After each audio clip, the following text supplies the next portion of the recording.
जय श्री राधे कृष्ण। भगवती राधा रानी और भगवान श्री कृष्ण की कृपा सब पर बनी रहे। मार्गशीर्ष का महीना भगवान श्री कृष्ण को समर्पित होता है, इसलिए इस माह में भगवान श्री कृष्ण की कथाएं कहीं भी जाती हैं और सुनी भी जाती हैं। भगवान श्री कृष्ण की कथाएं सभी को बहुत प्रिय होती हैं, इसलिए आइए आज हम मार्गशीर्ष माह में सुनी जाने वाली भगवान श्री कृष्ण परम दयालु राधा रानी की परम करुणामयी कथा का श्रवण करते हैं। यह कथा द्वापर युग की है। गोकुल नगरी में भगवान श्री कृष्ण का एक परम भक्त मोर रहा करता था। वो भगवान श्री कृष्ण की कृपा पाने के लिए तरह तरह के प्रयत्न करता रहता था। एक बार उसने भगवान श्री कृष्ण की कृपा पाने के लिए उनके ही द्वार पर जाकर उनके नाम का जप करने का निश्चय किया। फिर क्या था, वो भगवान श्री कृष्ण के घर के सामने जाकर एक पेड़ पर बैठ गया और वहां बैठकर भगवान श्री कृष्ण के नाम का जप करने लगा। वो बड़े ही प्रेम से रात दिन भगवान श्री कृष्ण के नाम का जप करता रहा। हरे कृष्णा कृष्ण कृष्णा हरे हरे।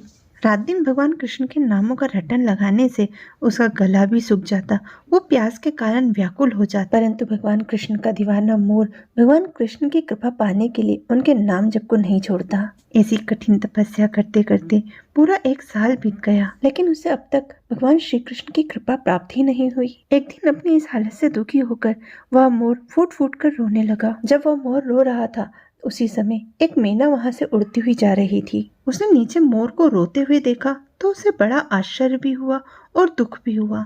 वह सोचने लगी कि यह मोर यहाँ बैठकर क्यों रो रहा है।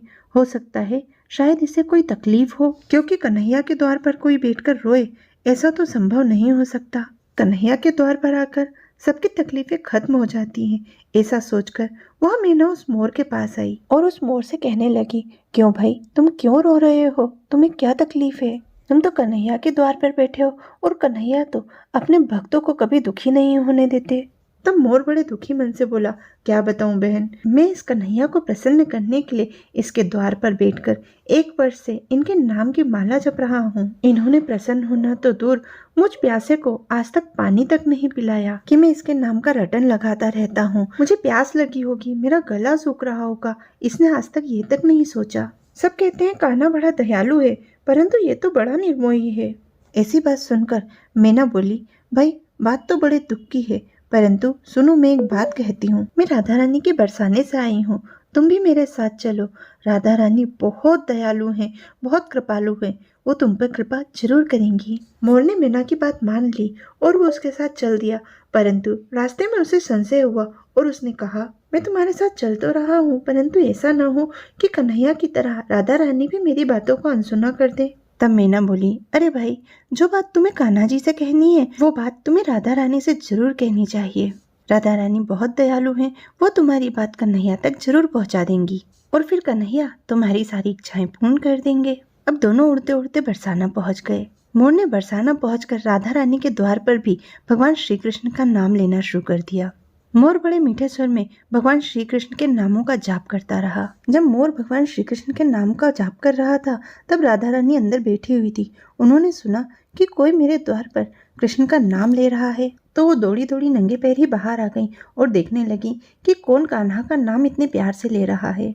जब उन्होंने देखा कि यह तो एक मोर है, तो उन्होंने उस मोर को बड़े प्यार से अपने हृदय से लगा लिया। पहले तो राधा रानी ने बहुत देर तक उस मोर को अपने गले से लगाए रखा, फिर उसे लाड़ दुलार करते हुए पूछा, हे मोर, तू कहाँ से आया है? तू कौन है? और तू मेरे द्वार पर बैठकर कन्हैया के नाम की रट क्यों लगाए हुए है?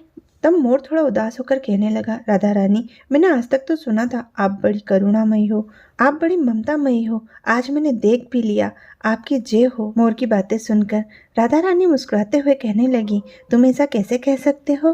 तब मोर ने कहा, राधा रानी, क्या आपको पता है, मैं कन्हैया के द्वार पर 1 वर्ष से बैठकर उसके नाम की माला जप रहा था। कृष्णा कृष्णा का नाम जपते जपते मुझे पूरा 1 साल बीत गया, परंतु उसने मुझे पानी पिलाना तो दूर, देखा तक नहीं।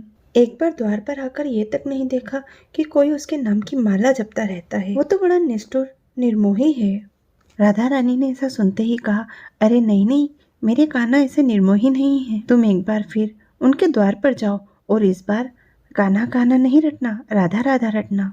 मोर ने राधा रानी की बात मान ली और वो वापस गोकुल नगरी आ गया। वो मन में एक आशा की किरण लेकर आया था और वह वापस कान्हा के द्वार पर आकर बैठ गया और वहाँ बैठकर फिर वो हरे कृष्णा का जाप करने लगा। फिर उसे अचानक याद आया कि राधा रानी ने उससे क्या कहा था। फिर वो कृष्णा कृष्णा का जाप छोड़कर राधे राधे राधे राधे रटने लगा। ये सुनते ही कन्हैया दौड़े दौड़े नंगे पाँव ही बाहर चले आए और देखा तो एक मोर राधे राधे का नाम रट रहा है। कन्हैया ने मोर से पूछा, अरे भाई तुम कौन हो और कहाँ से आए हो और ये राधे राधे का रट क्यों लगाए हुए हो? तब मोर ने कहा, अरे कान्हा, मैं 1 वर्ष से तुम्हारा नाम रट रहा था। तब तुम ना मुझे देखने आए ना मुझे पानी पिलाया। मैं तो 1 साल से तुम्हारे द्वार पर बैठे बैठे भूखा प्यासा तुम्हारा ही नाम रट रहा था। तुमने तो कभी मुझे देखा तक नहीं और आज राधा रानी का नाम जपते ही अभी तो मैंने राधा रानी का नाम लेना शुरू ही किया था और तुम नंगे पाँव दौड़े दौड़े चले आए। उस मोर की ऐसी बात सुनकर कान्हा जी मुस्कुराए और उसे गले से लगा लिया और कहने लगे, मैंने तुझे आज तक पानी तक के लिए नहीं पूछा।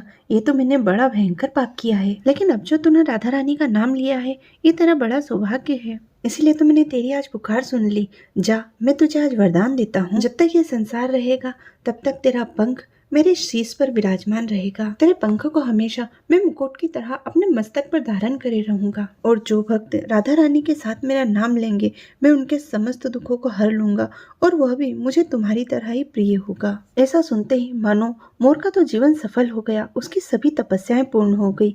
वह बड़ा प्रसन्न हुआ और मोर ने बहुत प्रसन्न होकर अपना एक पंख वहीं गिरा दिया। वह यह देखना चाहता था कि कान्हा जी अपनी बात पूर्ण करते हैं या नहीं। फिर कन्हैया तो कन्हैया है, उन्होंने भी मोर पंख उठाया और तुरंत अपने सर पर लगा लिया। उसे अपने बालों में मुकुट की तरह सजा लिया। तब से लेकर आज तक भगवान श्री कृष्ण अपने बालों में, अपने सर पर, अपने मुकुट पर मोर पंख धारण करते हैं। हे भगवान श्री कृष्ण, जैसे आपने मोर का जीवन सफल किया वैसे ही कथा सुनने वाले और सुनाने वाले सभी के जीवन को सफल करना, उनके दुखों का अंत करना और सबको सुख समृद्धि देकर अपने चरणों में स्थान देना।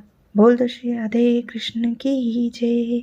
यदि आपको हमारे द्वारा सुनाई गई ये कथा पसंद आए तो प्लीज इसे लाइक शेयर जरूर कीजिए। कमेंट बॉक्स में जय श्री कृष्णा राधे कृष्णा लिखना ना भूलें और चैनल को सब्सक्राइब जरूर कीजिएगा। जय माता दी। प्रेम से बोलिए जय श्री राधे कृष्ण।